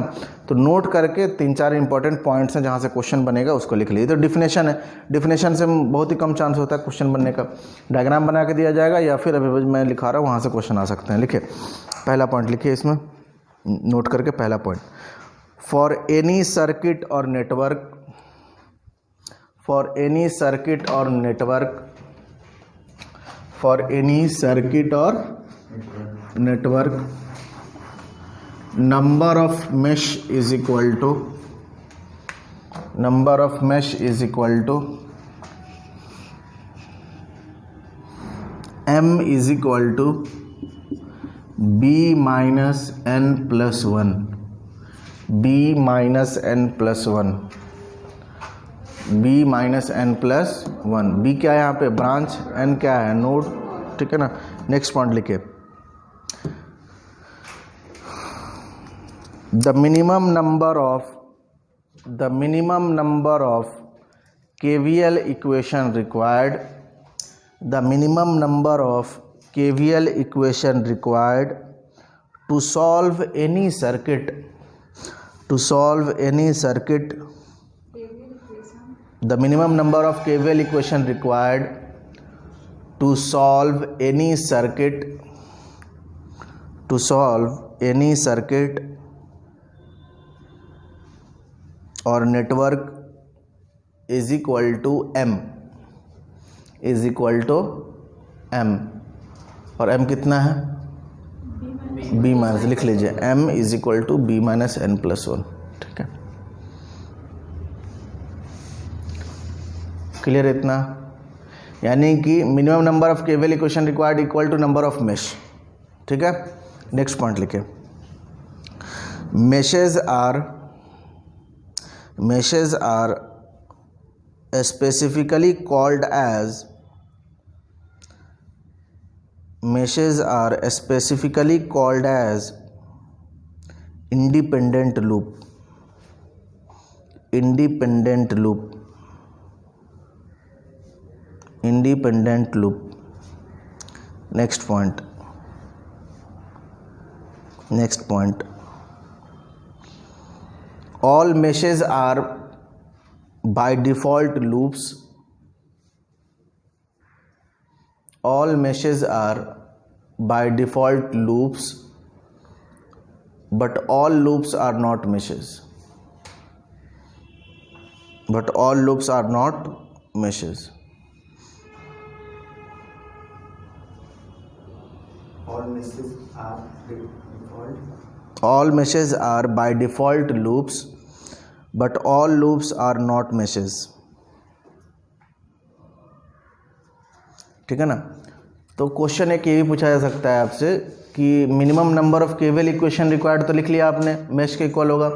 Minimum number of KCL equation required to solve any circuit, यानी नोडल एनालिसिस लगाते हैं तो केसीएल लिखते हैं ना, याद आ रहा है क्या? अरे भाई साहब ऊपर देखिए, जब मेश एनालिसिस लगाते हैं तो क्या लिखते हैं? केवीएल। जब नोडल एनालिसिस लगाते हैं तो क्या लिखते हैं? केसीएल। तो ये भी तो पूछा जा सकता है भाई, क्वेश्चन को तो आप मेश एनालिसिस से भी कर सकते हैं और नोडल एनालिसिस से भी कर सकते हैं। तो minimum number of KVL equation required कितना है? नंबर ऑफ मेश के इक्वल। ये भी पूछा जा सकता है minimum number of KCL equation required. कोई बता सकता है क्या होता है? Minimum number of KCL equation required to solve any circuit. हाँ, कौन सा एन? दो एन है। एन तो दो है, सिंपल नोड भी है और प्रिंसिपल नोड भी है। प्रिंसिपल नोड -1 होता है। क्या होता है? लिखो। देखिए करते क्या है, जितने भी प्रिंसिपल नोड होंगे, प्रिंसिपल नोड एकदम देसी भाषा में, प्रिंसिपल नोड जहाँ पर 2 ब्रांच से ज़्यादा कनेक्टेड हो, 3, 4, 5, 6 ब्रांच एलिमेंट जो बोलना है बोलिए, किसी पॉइंट पे कनेक्टेड है ना, तो वो क्या कहलाता है? प्रिंसिपल नोड कहलाता है। वो पॉइंट, वो नोड जिस पे बस 2 ही एलिमेंट कनेक्टेड होते हैं उसको क्या बोलते हैं? Simple node. तो नोडल एनालिसिस लगाने के लिए सिंपल नोड पे नहीं लगाते, किस पे लगाते हैं? प्रिंसिपल नोड पे। बट एक प्रिंसिपल नोड को रेफरेंस मान लेते हैं। क्या मान लेते हैं? रेफरेंस मान लेते हैं। उसको 0 पोटेंशियल पे मानकर फिर हम लोग लगाते हैं। तो total number of principal node अगर NP है तो एक को तो आपने रेफरेंस मान लिया, तो प्रिंसिपल नोड कितने बचे? NP - 1। याद होगा आपको, जैसे फॉर एग्जांपल इस तरह का कुछ हम लोग करते थे। अगर पढ़ा हो आपको याद होगा, नहीं याद है कोई दिक्कत नहीं है, टेंशन लेने की ज़रूरत नहीं है। इस तरह का अगर कुछ है हमारे पास, अगर यहाँ पर अगर हमें केवीएल से अगर नोडल से सॉल्व करना है इसको, तो यहाँ पे एक ही इक्वेशन की रिक्वायर्ड है। इस सर्किट्स में कोई भी चीज़ फाइंड करना एक ही इक्वेशन रिक्वायर्ड है। बट यहाँ पे प्रिंसिपल नोड कितने हैं पता है? ये आपका प्रिंसिपल नोड है NP1, ये आपका सिंपल नोड है NS1, ये भी आपका सिंपल नोड है। क्यों सर? क्यों? सिर्फ 2 ही एलिमेंट लगा, ये और ये भी आपका सिंपल नोड है, ये वाला और ये वाला एलिमेंट लगा है, मात्र 2 एलिमेंट यहाँ लगा हुआ है। ये आपका कौन सा नोड है? प्रिंसिपल नोड, चूँकि एक एलिमेंट इधर, एक ये और एक ये, तो ये आपका NP2 है। तो आपको याद है हम लोग केवीएल लगाते हैं तो बस यहीं लगाते हैं, ये नोडल एनालिसिस लगाते हैं तो यहाँ लगाते हैं। इसको क्या मान लेते हैं? 0 पे। तो 2 प्रिंसिपल नोड है, बट एक ही केसीएल इक्वेशन लिखेंगे, यानी नोडल एनालिसिस करेंगे, एक ही इक्वेशन बनाएंगे, तो जो फाइंड करना है, इसमें करंट फाइंड करना हो, इसमें फाइंड करना हो, सब निकल जाएगा। समझ में आ रहा है कि नहीं? तो लिखिए, इस पॉइंट को लिखिए, इंपॉर्टेंट है। बहुत सारे लोग क्या करते हैं, सिर्फ केवीएल इक्वेशन वाला याद रखते हैं फार्मूला, केसीएल इक्वेशन के भी क्वेश्चन पूछे जा सकते हैं आपसे। लिखिए, the minimum number of KCL equation required, the minimum number of KCL equation required to solve any circuit or network, to solve any circuit or network, the minimum number of KCL equation required to solve any circuit,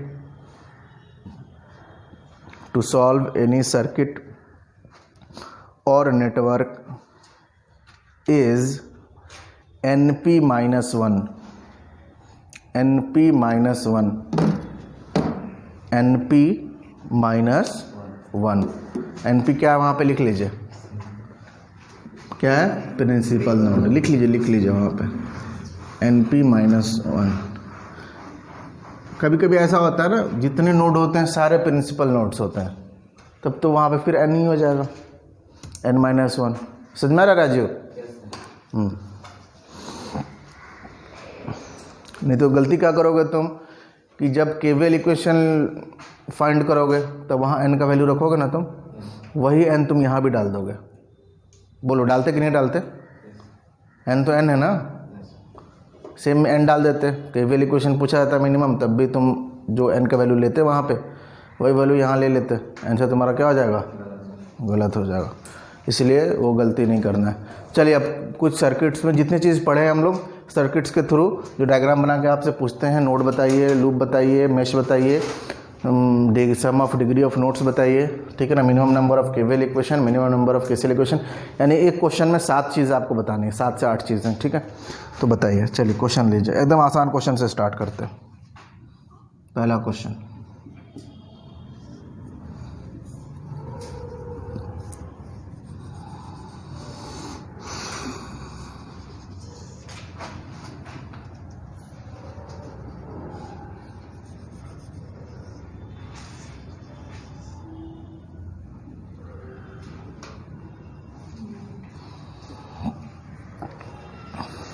चलिए बताइए, इसमें वही सारी चीज़ बतानी है आपको। n बताना है आपको, b बताना है, और क्या बताना है, m बता दीजिए, l बता दीजिए, सम ऑफ डिग्री ऑफ नोड बता दीजिए,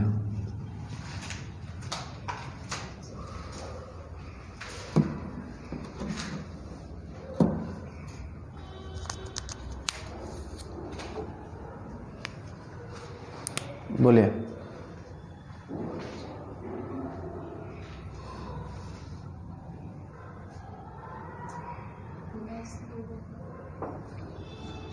मेश तो आसान है, कोई बता सकता है। 2 लूप भी बता सकते हैं, चूँकि छोटा क्वेश्चन दिया अभी।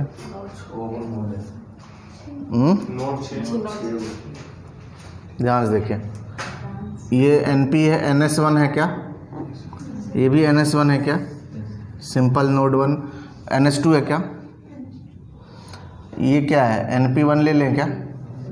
ये NP2 होगा। ये NS3 बोल सकते हैं क्या? और ये क्या है, NS4। और भी कहीं कुछ है? नहीं है ना। तो टोटल कितने हो गए? N इज इक्वल टू कितना हो गया? 6। इसमें से NP कितना है? 2, और NS कितना है? 4। ब्रांच बताइए, 1 2 3 4 5 6 7। ब्रांच बैठे गिनते नहीं है, जितना एलिमेंट सबको काउंट कर जाओ, ठीक है ना, बस एलिमेंट काउंट करना होता है। मेश बताइए, मेश इज इक्वल टू क्या होता है? b minus n plus 1। यहाँ तो दिख भी रहा है, हम फॉर्मूला भी लगा देते हैं। कितना हो जाएगा? b कितना? 7 माइनस n कितना? 6 प्लस 1 कितना आ गया? 2। लूप बताइए, लूप एक कैसे होगा? ये एक बाहर वाला एक लूप हुआ और मेश तो है ही, तो कितना हो गया? 3। सम ऑफ डिग्री ऑफ नोड्स। अब कुछ लोग क्या करेंगे, जिनको फॉर्मूला नहीं पता होगा, वो क्या करेंगे कि इसका डिग्री क्या है? 2, इसका डिग्री क्या है? 2, तो 2 दूनी 4, फिर इसका भी 2 है, सिंपल है तो 2 ही होगा ना। तो 4 सिंपल नोड है, तो 4 दूनी 8, और 2 आपके प्रिंसिपल नोड हैं। बट प्रिंसिपल नोड में जरूर नहीं है कि 3 ही लगाओ, 4 लगाओ, कुछ भी हो सकता है, तो काउंट करना पड़ेगा। 1 2 3, 1 2 3, यानी कि 3 डिग्री है दोनों का, तो 6, तो 8 और 6 14, तो उनको गिनना पड़ेगा उस तरीके से। बट हमने क्या पढ़ा है, फार्मूला पढ़ा है ना, 2 टाइम्स ऑफ ब्रांच। ब्रांच कितना आया था? तो कितना हो जाएगा? 2 इंटू 7 यानी कि 14। नेक्स्ट लिखिए, minimum number of KCL equation required क्या हो जाएगा? Minimum number of KVL equation required. Next question है, minimum number of KVL required to solve the circuit. कितना आ रहा है? 2 के इक्वल होगा। Minimum number of KCL equation required,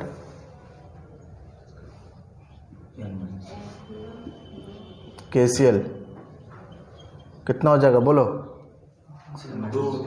2 हो जाएगा। 6 माइनस 1 कर दें?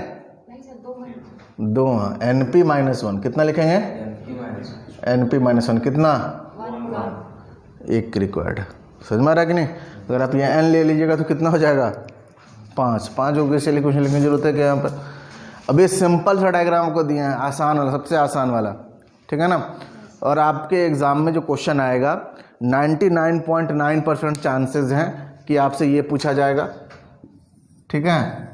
मिनिमम नंबर, अब इसको 2 तरीके से पूछा जा सकता है, नंबर ऑफ मेश करके पूछा जा सकता है या फिर minimum number of KVL equation required पूछा। 99.9% चांसेस हैं इस टॉपिक से अगर कोई चीज़ पूछना है आपसे तो ये पूछा जाएगा मेश के बारे में। एकदम जनरल चीज़ है, बहुत ही पूछा था दबा के, ठीक है ना। या फिर अच्छा कुछ पूछना हो आपसे तो क्या पूछा जाएगा, minimum number of KCL equation required या minimum number of nodal equation required, ठीक है ना। देखो बाबू, चीज़ों को नहीं समझोगे ना तो क्वेश्चन ऐसे ऐसे पूछा जाएगा। अगर रट्टा मार रहे हैं आप, नोट्स बैठ कर रट रहे हैं, उसका फीलिंग नहीं ले रहे हैं तो अब फिर आप फंस जाइए क्वेश्चन पूछने के लिए। आपने याद क्या किया, minimum number of KVL equation required आपको याद है, अच्छे से फॉर्मूला भी याद है, बट क्वेश्चन क्या पूछेगा, how many minimum equation required to solve a circuit by mesh analysis, by mesh analysis. तो मेश में ही तो केवीएल यूज करते हैं, तो बात वही पूछा जा रहा है आपसे। क्या पूछा जा रहा है कि नंबर ऑफ मेश बताइए, minimum number of KVL equation बताइए, minimum number of mesh minimum number of mesh की वैल्यू बताइए, नंबर ऑफ मेश बताइए या फिर minimum number of KVL equation बताइए, एक ही बात है। या फिर मिनिमम नंबर ऑफ इक्वेशन बताइए जिससे आप मेश एनालिसिस से क्वेश्चन को सॉल्व कर सकते हैं। तीनों का मतलब क्या है, एक ही है, बट अब नहीं समझे रहिएगा। आप सिर्फ क्या याद करके जाइएगा, minimum number of KVL equation required, और आपसे पूछ लिया जाएगा कि मेश एनालिसिस से बताइए कितना इक्वेशन चाहिए, तो आप कंफ्यूज हो जाइएगा। आपको पता होना चाहिए मेश एनालिसिस में केवीएल इक्वेशन लगता है, क्या लगता है। सिमिलरली वो क्वेश्चन पूछा जा सकता है, minimum number of KCL equation required या फिर minimum number of equation, KCL नहीं लिखेगा वहाँ पे, क्या लिखेगा, equation required to solve the circuit by nodal analysis. Nodal analysis का मतलब यही हुआ कि केसीएल इक्वेशन रिक्वायर्ड पूछा जा रहा है। मेश एनालिसिस का मतलब क्या हुआ कि केवीएल इक्वेशन रिक्वायर्ड पूछा जा रहा है। तो क्वेश्चन पूछने का जो अंदाज होता है, जो तरीका होता है ना, उससे क्वेश्चन जो है वो आसान या टफ बनता है। अब तुम लोग कहोगे कि सर को कोरोना तो नहीं है, ठीक है, मास्क हम लगा के पढ़ाएंगे तो कैसे काम चलेगा।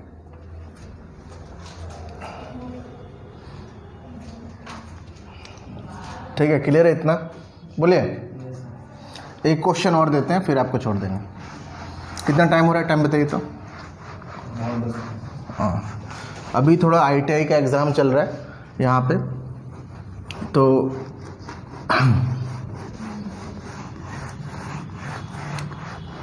इसलिए हम थोड़ा पहले छोड़ देते हैं। अदरवाइज़ आप लोग का 2 घंटे का क्लास कम से कम मिनिमम होगा। कल आपकी क्लास नहीं है, कल आप लोगों की क्लास है, रिले वालों की, सर्किट ब्रेकर रिले, ठीक है। तो मैसेज कर देंगे, वो लोग भी आ जाएंगे। आप लोग की क्लास नहीं, आप लोग की फिर मंडे को, ठीक है। कल संडे है ना, हाँ, बट पुराने स्टूडेंट्स जो है वो आएंगे, नए वाले नहीं आइएगा, ठीक है। आप आइएगा, आप तो सर्किट ब्रेकर पढ़ रहे थे ना, ये लोग सर्किट ब्रेकर पढ़े हैं, वो रिले पढ़ने के लिए आएंगे। एक क्वेश्चन और ले लेते हैं।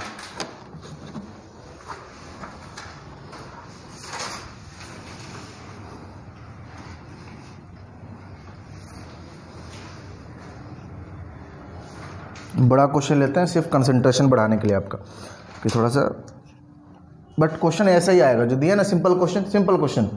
आपके में बड़ा क्वेश्चन लेते हैं, बट हम करा रहे हैं जानबूझ के कि थोड़ा सा आपको नॉलेज हो जाए और थोड़ा कंसंट्रेशन लेवल आपका बिल्डअप हो, ठीक है। हाँ, एग्ज़ाम के लिए नहीं करा रहे हैं कि एग्ज़ाम में आएगा इसलिए करा रहे हैं, ऐसा नहीं।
कुछ भी, चलो हाँ करो।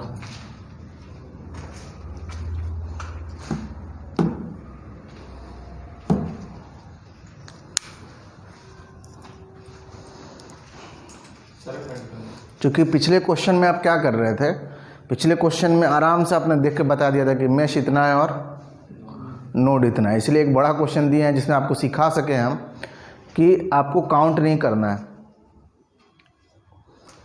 मेश और नोड, मेश और लूप को काउंट करने की ज़रूरत नहीं है, ऐसे भी हम लोग फाइंड कर सकते हैं। सर्किट थ्योरी के लिए 2 कलर का पेन रखिए, एक कलर से क्वेश्चन लिखिए, दूसरे कलर से सॉल्यूशन, तो पता ही नहीं चलेगा कौन क्वेश्चन का पार्ट था कौन सॉल्यूशन का पार्ट था।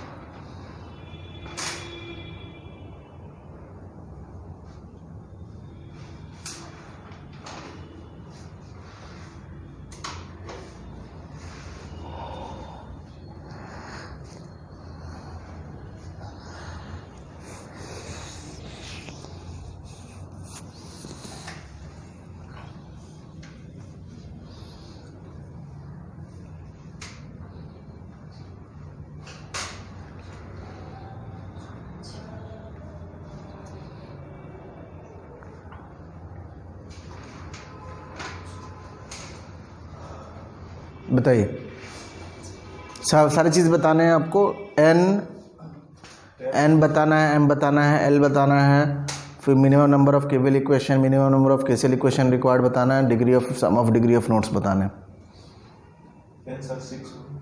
एन 6 आ रहा है,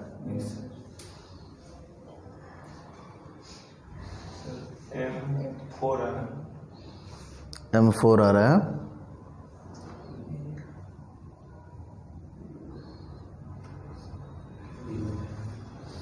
एल बताइए।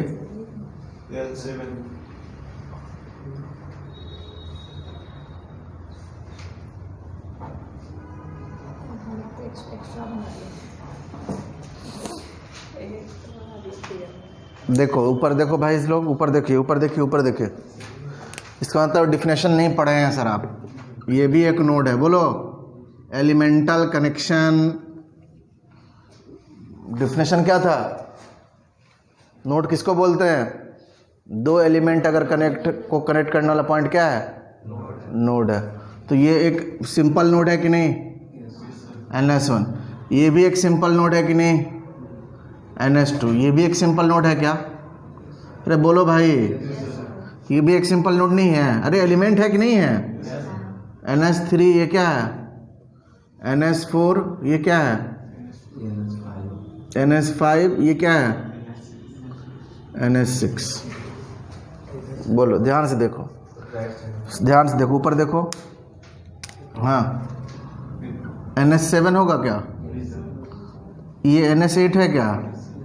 किसी का सही नहीं हुआ ना। ये क्या है? NS9 नहीं है? बोलो भाई। अब देखो, अब कुछ लोग इसको भी एक नोड मानेंगे, इसको भी एक नोड मानेंगे, बट ये सारा वायर है ना, ये एक ही नोड है। ये पूरा वायर है ना, ये एक ही नोड है, ठीक है। तो अगर इसको हम लोग देखें तो ये इसको और इसको एक ही चीज़ मानना है। तो देखो, एक एलिमेंट इधर कनेक्टेड है, एक इधर, कितना हो गया? 2। यहाँ देखो 1 2, फिर यही यहाँ आ जाओ, कितना? 3 4 5। तो ये प्रिंसिपल नोड 1 है। क्या है? प्रिंसिपल नोड 1 है, बट इसका डिग्री कितना है? 5 डिग्री है सर। इसका कितना डिग्री है? समझ में आ रहा कि नहीं? 5 एलिमेंट कनेक्टेड है। NP1, ये भी NP1 है और ये भी क्या है? NP1 ही है, ठीक है ना। याद रखिएगा, ध्यान से देखिए, ऊपर देखिए, ये दोनों एक ही नोड है, ठीक है ना। तो अगर यहाँ पे बात करें तो एक एलिमेंट इधर, 1 2 3 4 5। तो इसको अगर NP2 बोल दें तो ये भी क्या है? अब बहुत लोग क्या किए होंगे, इसको भी अलग अलग नोड मान लिए। एक वायर का मतलब सेम नोड होता है। तो ये सब सर्किट थ्योरी करेंगे ना, क्वेश्चन न्यूमेरिकल सॉल्व करेंगे तो ये सब काम आने वाला है, छोटी छोटी बातें। ठीक है, same wire same point, same wire same name same point same potential, एक ही नोड होगा वो। क्या समझ में आ रहा है कि नहीं? एक ही नोड है। अब देखिए टोटल नंबर ऑफ नोड्स बताएंगे क्या? 9 2 11 कर दें? 9 2 11 है, 9 2 मुहारा बन गया ये तो। बोलिए ठीक है ना, कहीं छूट तो नहीं रहा? NP1 में कितना डिग्री बोले? 5 नहीं है क्या? देखो तो, एक इधर एक इधर, यहाँ आ जाओ, एक इधर एक इधर एक इधर। बोलिए NP1 इधर 2 एलिमेंट है और उधर 3 एलिमेंट्स हैं। समझ में आ रहा है कि नहीं? दोनों का 5 डिग्री ही है। आप चाहो तो डिग्री काउंट कर लो। चलो sum of degree of notes count करते हैं। 5 NP1 का आया था, 5 MP2 का आया था, कितना हो गया? 10 ना? ठीक है 10 हो गया। और सिंपल नोट कितने हैं? 9 9 दूनी 9 दूनी 11, 9 2 11, 9 दूनी 18, 18 और 10 28। बताइए सब एकदम मतलब बउआ गए लोग एकदम, नहीं 28। ठीक है, तो पहले ये बताइए नंबर ऑफ टोटल नोट्स कितने हो गए? 9 और 2 11। NP बताइए इसमें कितना है? 2। NS बताइए कितना है? 9। कोई दिक्कत? ठीक, ब्रांच बता दीजिए मुझे, काउंट कर लीजिए। 1 2 3 4 5 6 7 8 9 10 11 12 13 14। जितना 2 नोट के बीच में जो भी है सब ब्रांच है। B इज इक्वल टू कितना? 14। नंबर ऑफ मेश बता दीजिए। B माइनस n प्लस 1 कितना हो गया? 14 माइनस 11 प्लस 1 कितना हो गया? दिख भी रहा था, एक ये वाला एक ये वाला एक ये वाला एक ये वाला। बट मेन चीज़ कहाँ आता है बोलो? लूप बता दो कोई, बताओ राजू, लूप बताओ।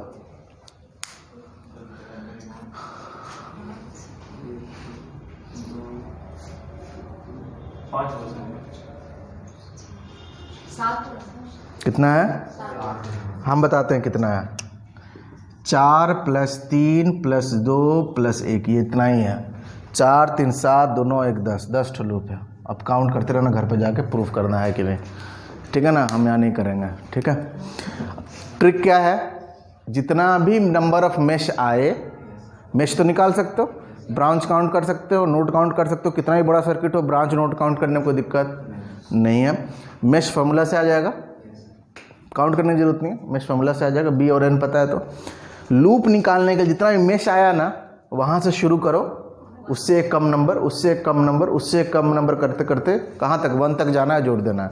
ऐसे मानते हैं 5 लूप आया, 5 मेश आया रहता तो 5 + 4 + 3 + 2 + 1, ये क्या होगा? नंबर ऑफ लूप होगा। इसमें लूप काउंट करना टफ है सर, नाम देना पड़ेगा तुमको, बार बार कंफ्यूज हो जाओगे। एक ही बार को 2 बार तुम, एक ही लूप को तुम 2 बार गिन लोगे, किसी को छोड़ दोगे। घर पे जाकर आराम से काउंट करना 10 आ रहा है कि नहीं। ठीक है, 9 तक आ रहा है ना? एगो बाहर वाला लिए कि नहीं? सबसे बाहर वाला ले लिए हो? क्या चीज, क्या बोल रहे? बता दीजिए। नहीं हम नहीं काउंट करेंगे, तुम काउंट करना। ठीक है चलो देखो, स्ट्रॉन्ग ऑब्जर्वेशन है। करना क्या? नाम दे देना थोड़ा, ABCD कर दोगी ना तो, और उसको लिखोगी तो फिर चीज़ें जहाँ से ABCD नाम दे दो। ये ABCD EFG ऐसे करके नाम दे दिए। ठीक है ना, और उसके बाद से एक लूप उसको बोलते हैं, जहाँ से A से शुरू किए तो आखिरी में लिखते हुए अगेन A आना चाहिए, तो एक लूप कहलाएगा वो, है ना। जैसे फॉर एग्जांपल मैंने नाम दे दिया ABCD, तो अगर इसको लिखा ABCDA, ये एक लूप हो गया। ABCA ये एक लूप हो गया। ठीक है ना, है ना। A पकड़ा, यहाँ से चले गए, फिर बाहर वाले में चले गए, फिर बाहर वाले से फिर यहाँ आ गए, फिर सबसे बाहर वाले में चले गए। ठीक है ना, फिर ये वाला आ गया, C है, ये D है, ये E है, C E हो गया क्या? हाँ हो जाए, गलत नहीं बता रहे हैं, ये तरीका आपको पता होना चाहिए। ठीक है, चलिए और क्या उसमें पूछा जा सके? डिग्री ऑफ नोट्स हमने काउंट किया था, कितना आया था? 28 ना, 28 आया था ना, देखो डायरेक्ट आ रहा है। सम ऑफ डिग्री ऑफ नोट्स क्या होंगे? सम ऑफ डिग्री ऑफ नोट्स कितना होता है? सम सिंबॉलिक वे में ऐसे लिख सकते हो, डेल्टा आई क्या होता है? 2b इज इक्वल टू कितना हो जाएगा? 2 इंटू 14 यानी कितना? 20। मिनिमम नंबर ऑफ केवल इक्वेशन रिक्वायर्ड कितना हो जाएगा? यही हो जाएगा मिनिमम नंबर ऑफ केवल इक्वेशन रिक्वायर्ड कितना? 4। Minimum number of KCL equation required कितना हो जाएगा? 9। Minimum number of KCL equation required, हाँ NP -1 ना, 2 - 1 कितना हो गया? 1। बात खत्म। ठीक है, चलिए आज की क्लास के लिए इतना ही।